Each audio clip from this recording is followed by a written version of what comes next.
Hi. അപ്പൊ ഇന്നത്തെ lunch menu എന്ന് പറയുന്നത് വളരെ കുറച്ചേ ഉള്ളൂ കേട്ടോ. ഐറ്റംസ് കുറവാണ്. അപ്പൊ ആദ്യം തന്നെ സാമ്പാറാണ്. സാമ്പാർ എന്ന് പറഞ്ഞിട്ടുണ്ടെങ്കിൽ നല്ല വറുത്തരച്ച സാമ്പാറാണ് റെഡിയാക്കിയിരിക്കുന്നത്. സാമ്പാർ റെഡിയാക്കുന്നതിന്റെ പിന്നിൽ രണ്ടുണ്ട് കാര്യം. നമുക്ക് ബ്രേക്ക്ഫാസ്റ്റിനും എടുക്കാം. ഇപ്പൊ ഇഡ്ഡലി, ദോശയാണെങ്കിലും ചപ്പാത്തി ആണെങ്കിലും പൊറോട്ട ആണെങ്കിലും എല്ലാം സാമ്പാർ സെറ്റായിട്ട് പോകും. അപ്പൊ അതുകൊണ്ടാണ് സാമ്പാർ റെഡിയാക്കുന്നത്. ലഞ്ചിനും എടുക്കാം ബ്രേക്ക്ഫാസ്റ്റിനും എടുക്കാം എന്നുള്ള രീതിയിലാണ്. പിന്നെ ക്യാബേജ് തോരനാണ് കേട്ടോ. ക്യാബേജ് തോരൻ റെഡിയാക്കിയിട്ടുണ്ട്.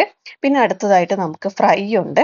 അപ്പൊ അത് രണ്ടു തരം ഫ്രൈ ഉണ്ട്. ഒന്ന് നമ്മുടെ കഷ്ണം മീനില്ലേ, നുറുക്കിയ മീൻ, അതിന്റെ ഫ്രൈ ആണിത്. അത് നമ്മുടെ കേരമീനാണ്. കേരമീന്റെ ഫ്രൈ ആണ്. പിന്നെ അടുത്തത് ചെമ്മീൻ ഫ്രൈ ഉണ്ട്. ചെമ്മീൻ പിന്നെ ഞാൻ കഴിക്കാത്തത് കൊണ്ട് ഞാൻ എടുക്കുന്നില്ല.